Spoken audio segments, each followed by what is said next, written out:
स्वागत है जी आप सभी का लाइफ एंड साइंस में। जैसा कि हमने क्लास 9 चालू कर रखी है तो उसमें हमारा चैप्टर नंबर 1 चल रहा है। चैप्टर नंबर 1 में हमने 2 लेक्चर तो हमने कर लिए, ठीक है। थर्ड लेक्चर आज हम करना चाह रहे हैं। आज का जो टॉपिक जैसे हमने लास्ट क्लास में बताया था वो क्या है, इवेपोरेशन, ठीक है जी। तो इवेपोरेशन को हम समझते हैं क्या होता है, ठीक है। और इसका डिफरेंसेस देखेंगे कि इवेपोरेशन के साथ में क्या क्या डिफरेंसेस इसके हो सकते हैं। तो आज का जो टॉपिक है हमारा वो क्या है, इवेपोरेशन। क्या टॉपिक है जी? इवेपोरेशन। इवेपोरेशन इवेपोरेशन का मतलब क्या होता है, एग्जांपल समझते हैं। इवेपोरेशन का मतलब होता है जो तुम्हारा लिक्विड है वो गैस में कन्वर्ट हो रहा है। यहाँ पे भी क्या हो रहा है, जो लिक्विड है वो गैस में कन्वर्ट हो रहा है। जैसे वेपराइजेशन में होता है वैसे ही यहाँ पे भी हो रहा है। लिक्विड जो है किसमें कन्वर्ट होने वाला है, गैस के अंदर कन्वर्ट होने वाला है। मगर वो उससे अलग है, कैसे अलग है वो भी हम आगे बात करेंगे। तो इवेपोरेशन के एक एग्जांपल समझते हैं। जैसे फॉर एग्जांपल आपने क्या करा, आपने एक पानी का गिलास लिया और आपने ले जाकर अपनी छत पे रख दिया। छत पे आप अपना पानी का गिलास रखोगे तो आप देखोगे थोड़े दिनों के बाद में क्या होगा, उसमें से पानी जो है वो गायब होना स्टार्ट हो जाएगा। मतलब पानी की जो क्वांटिटी है वहां से कम होने लग जाएगी। तो वो पानी की जो क्वांटिटी कम होने लग रही है वो किस कारण से हो रही है, वो आपकी जो इवेपोरेशन हो रहा है उसकी वजह से तुम्हारी वो पानी की क्वांटिटी कम हो रही है। वहां पे से क्या हो रहा है, लेयर बाय लेयर क्या हुआ, पानी जो है वो आपका वेपर में कन्वर्ट होना स्टार्ट हो जाएगा। इसी को हम क्या कहते हैं, इवेपोरेशन कहते हैं। Conversion of liquid into solid layer by layer, conversion of liquid into gas, sorry. तो वो क्या है तुम्हारा, इवेपोरेशन है लेयर बाय लेयर। इसको अगर हम बेसिक डेफिनेशन इसकी बोले, conversion of liquid to gas layer by layer, layer by layer, ठीक है जी। तो इवेपोरेशन हमें समझ में आ गया, इवेपोरेशन क्या हुआ, ठीक है। अब एक बार हम इसका डिफरेंसेस देख लेते हैं कि इसके और उसके बीच में क्या क्या डिफरेंसेस होंगे। तो एक तरफ हम लिखते हैं इवेपोरेशन,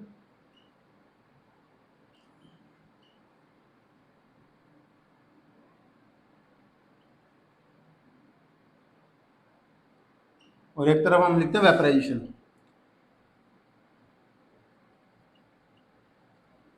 दोनों के बीच में हम डिफरेंसेस देखते हैं। पहला इवेपोरेशन के बीच में क्या है, इवेपोरेशन जो है वो तुम्हारा क्या है, सरफेस फिनोमेना है।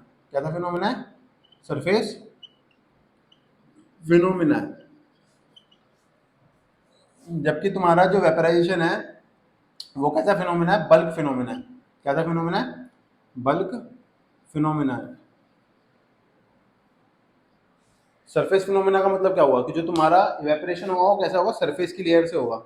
जबकि जो वेपराइजेशन है वो कैसा होगा, तुम्हारा पूरा पूरा पानी खोलेगा तब जाके वो वेपर में कन्वर्ट होना स्टार्ट होगा। उससे पहले वो वेपर में कन्वर्ट नहीं हो पाएगा, ठीक है। तो इवेपोरेशन तो सरफेस फिनोमेना है, जो तुम्हारा क्या है, ये बल्क फिनोमेना है। ये जो होता है ये स्लो रेट पे होता है। कैसा होता है, बिल्कुल स्लो स्लो, बिल्कुल आराम आराम से होएगा। जबकि ये जो तुम्हारा होता है कैसा होता है, फास्ट होता है। कैसा होगा, फास्ट प्रोसेस है, बहुत जल्दी तुम्हारा वेपरेशन जो वेपराइजेशन है वो हो जाएगा, ठीक है जी। दो डिफरेंसेस हो गए। पहला डिफरेंस, ये सरफेस फिनोमेना है और ये वाला कैसा फिनोमेना है, बल्क फिनोमेना है। ये तुम्हारा स्लो होता है और ये वाला तुम्हारा क्या होता है, फास्ट होता है। एक जो डिफरेंस इसके बीच में और आता है दैट इज, ये जो है occur at any temperature, occur at any temperature, किसी भी टेम्परेचर पे ये हो जाएगा। और जो वेपराइजेशन है that occur at boiling point, occur at boiling point.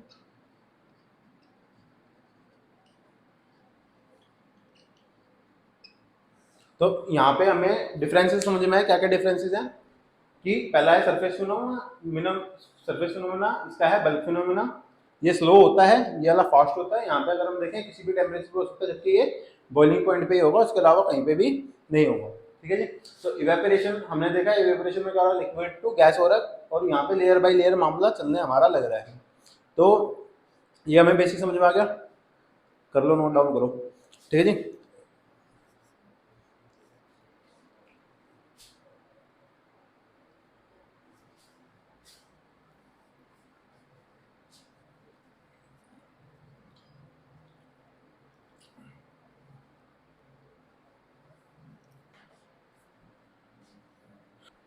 हाँ जी, तो अगला टॉपिक हमारा है फैक्टर अफेक्टिंग इवेपोरेशन।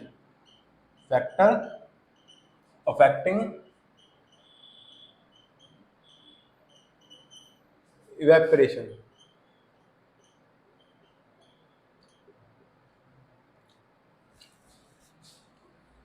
ठीक है, तो देखो कुछ फैक्टर्स हैं नेचर के अंदर जो तुम्हारे क्या कर रहे हैं, इवेपरेशन की रेट को, rate affecting rate of evaporation, affecting rate of evaporation, जो तुम्हारी इवेपरेशन की रेट को क्या कर रहे हैं, अफेक्ट करते हैं। तो उन फैक्टर्स को देखते हैं।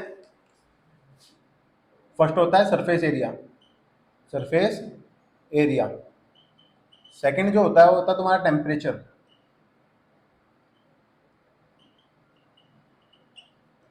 थर्ड होता है तुम्हारा ह्यूमिडिटी। और लास्ट वन होता है तुम्हारा, लास्ट वन तुम्हारा क्या लेंगे भाई, सरफेस एरिया हो गया, टेम्परेचर हो गया, ह्यूमिडिटी हो गया, एंड लास्ट वन आपका होगा विंड। ठीक है, तो ये तीनों जो चारों फैक्टर्स हैं इसको हम एक एग्जांपल से समझेंगे। ठीक है, एग्जांपल है, आपको आपकी मम्मी ने बोला कि जी जाओ और कपड़े सुखा के आओ। क्या करना है आपको, कपड़े सुखा के आने हैं। ठीक है, तो देखो पहले हम समझते हैं सरफेस एरिया को। सरफेस एरिया को समझने के लिए आपको कपड़े दिए गए और कपड़े ऐसे बुचे हुए हैं, बुचे हुए को तुमने ले जाकर उस पर डाल दिया।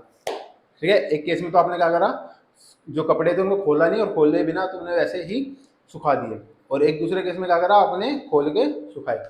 तो सवाल आता है कि दोनों केस में से ज़्यादा तुम्हारा कपड़ा कौन सा जल्दी सूखेगा, बताओ कौन सा सूखेगा, कमेंट करके बताना, पॉज करके कमेंट करना, उसके बाद आगे बढ़ना। तो हमें सबको ही पता है वो कौन सा सूखेगा भाई, जो तुमने खोल के सुखाया था। अब खोल के सुखाने पे तुम्हारा वो क्यों हो रहा है, क्योंकि जब हम सरफेस एरिया को इंक्रीज करते हैं तो जो रेट ऑफ इवेपोरेशन है वो भी क्या हो जाता है, इंक्रीज हो जाता है। सिंपल सी चीज़ है कि जितना ज़्यादा खुला एरिया रहेगा उतनी जल्दी इवेपोरेशन हो पाएगा। इसका मतलब क्या हुआ कि सरफेस एरिया अगर बढ़ाओगे तो रेट ऑफ इवेपोरेशन क्या हो जाएगा, बढ़ जाएगा।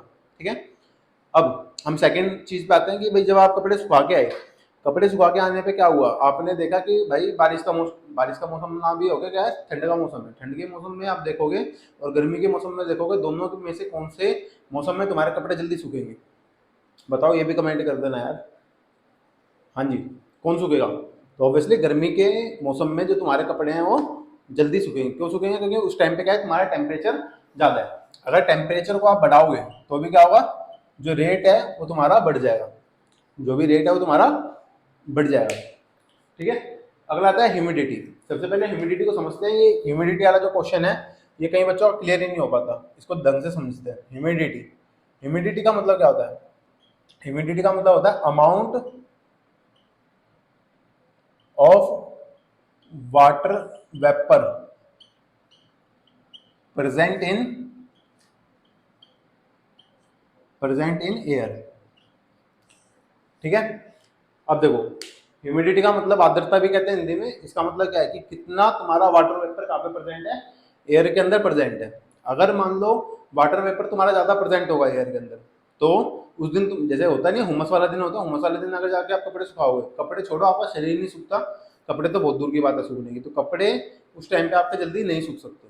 क्यों नहीं सूख सकते, क्योंकि हवा के अंदर पहले से पानी की मात्रा ज्यादा है, वो आपका और पानी क्यों लेके जाएगा।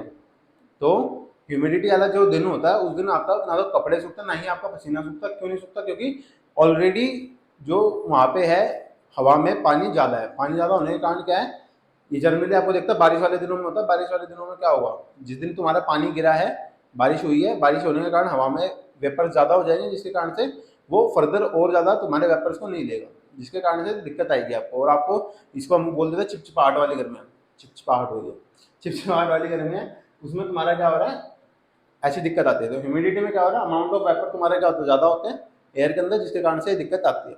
ये बात समझ में आ गई। अब अगर ह्यूमिडिटी बढ़ेगी तो हमें पता है रेट ऑफ इवेपोरेशन बिल्कुल कम होगा ही होगा। ठीक है, लास्ट आता है विंड। अब देखो एक दिन तो तुम्हारा ऐसा था जिस दिन तुम्हारी हवा नहीं चल रही थी बिल्कुल भी, और दूसरे दिन तुम्हारा क्या हुआ, हवा चल रही है। तो दोनों दिनों में से कौन से दिन ऐसा होगा कि जिस दिन तुम्हारे कपड़े जल्दी सूखेंगे, ये भी बताओ। बता दिया, तो ऑब्वियसली जिस दिन हवा चल रही होगी उस दिन तुम्हारे कपड़े जल्दी सूखेंगे। तो यहाँ पे अगर हम देखें, अगर विंड स्पीड तुम्हारी बढ़ी या विंड बढ़ी तो जो रेट होगा वो क्या हो जाएगा, बढ़ जाएगा। तो यहाँ से हमें ये चारों पॉइंट समझ में आ गए कि अगर सरफेस एरिया बढ़ेगा तो रेट बढ़ जाएगा, अगर सरफेस एरिया बढ़ाओगे तो यहाँ पे रेट, जो तुम्हारा टेम्परेचर अगर बढ़ाओगे तो रेट भी यहाँ पे क्या करेगा, इंक्रीज करेगा, और ह्यूमिडिटी अगर बढ़ाओगे तो रेट डिक्रीज कर जाएगा, और विंड की स्पीड अगर तुम बढ़ाओगे तो रेट भी क्या हो जाएगा, इंक्रीज हो जाएगा। इसके बाद में एक लास्ट टॉपिक और रहता है, लास्ट टॉपिक है, एक छोटा सा पॉइंट है कि evaporation, evaporation cause cooling, cause cooling. ये एक छोटा पॉइंट है, इसको समझते हैं। इसमें बड़ी सारी चीज आ जाती है कि आपने अपने हाथ पे सैनिटाइजर डाल दिया, एसीटोन डाल दिया, कुछ भी डाल दिया, कुछ भी नहीं, जनरली वॉलेटाइल चीजें, ऐसी चीजें जो हवा में उड़ जाती हैं, जल्दी उड़ सकते हैं, मतलब जिनका बॉइलिंग पॉइंट कम है। तो होता क्या है कि आपका हाथ, हमारी बॉडी क्या गर्म है, इसके ऊपर आपने मान लो सैनिटाइजर डाला, सैनिटाइजर डाला तो वो क्या करेगी, आपके हाथ की गर्मी को लेगी, सैनिटाइजर क्या करेगा, आपके हाथ की गर्मी को एब्जॉर्ब करेगा और खुद वो क्या कर जाएगा, एवेपोरेट हो जाएगा। अब जहाँ से गर्मी निकल जाती है, जहाँ से हीट निकल गई, वहाँ ठंडक आनी आनी है। आपके घरों में भाई एसी लगा हुआ है, एसी क्या करता है, एसी क्या करता है भाई, एसी के अंदर अगर हम देखें, एसी को अगर हम ध्यान से देखें, जो अपना विंडो एसी है उससे हमें ज़्यादा बेटर समझ में आएगा, दूसरे वाले में हमें इतना नहीं समझ में आएगा। एसी में तुम्हारे दो वेंट होते हैं, एक वेंट ये वाला होता है और एक वेंट ये वाला होता है। इसमें से तुमने देखा होगा हवा आती है, ठंडी हवा आती है, चिल्ड हवा आती है। कैसी हवा आ रही है, चिल्ड हवा आ रही है, ठीक है। यहाँ ये इतना बड़ा वेंट लगाते हैं हम, इतना बड़ा छेद ये होते हैं, जाली होती है, इसका क्या काम होता है, इसका काम होता है आपके घर में से गर्म हवा को खींचना। इसलिए ये ज़्यादा ठंडा करता है एज कम्पेयर टू कूलर, क्योंकि कूलर क्या कर रहा है, वो खाली हवा फेंक फेंक कर रहा है, वो वहाँ से ठंडी हवा, गर्म हवा को खींच नहीं रहा। अगर आपकी गर्म हवा खींच जाएगी और ठंडी हवा आ जाएगी तो आपका कमरा जल्दी ठंडा होगा। सिमिलर वे में इवेपोरेशन में भी क्या हो रहा है कि वो आपकी हीट को ले रहे हैं, कोई भी एसीटोन आपने डाला या फिर आपने कुछ कोई भी थिनर डाल दिया, कुछ भी डाल दिया, तो वहाँ पे क्या हुआ, आपके हाथ से गर्मी को लेगा, जिसके कारण से आपके हाथ ठंडक ले जाएंगे। इसके अलावा एक एग्जांपल और आता है कि गर्मी में हम गर्म ये सूती कपड़े क्यों पहन रहे हैं, क्योंकि सूती कपड़ों में इवेपोरेशन जल्दी हो जाता है, ठीक है, ये बात समझ में आ गई। इसके अलावा तुम्हारा एक क्वेश्चन आता है कि मटका जो होता है, मटके में पानी ठंडा क्यों होता है। मटके में होते हैं भाई छोटे छोटे पोर्स, वो उन पोर्स में से पानी बाहर निकलता है, जैसे ही बाहर निकला, बाहर वो क्या करेगा, मटके की हीट को लेगा और वहाँ से वो इवेपोरेट हो जाएगा बाहर की तरफ में। तो इवेपोरेट जब होगा, उसने मटके की हीट को ले लिया, तो बगल में वो क्या करेगा, मटके को ठंडा करके जाएगा। तो आशा करते हैं इससे आपको इवेपोरेशन वाला टॉपिक पूरा समझ में आ गया होगा, ठीक है जी। मिलते हैं नेक्स्ट वीडियो में। नेक्स्ट वीडियो जहाँ तक है आपकी कोशिश करेंगे कि आपके एनसीईआरटी के क्वेश्चन सॉल्व करवा दिए जाए, ठीक है जी। मिलते हैं नेक्स्ट वीडियो में, धन्यवाद और जिंदा रहो।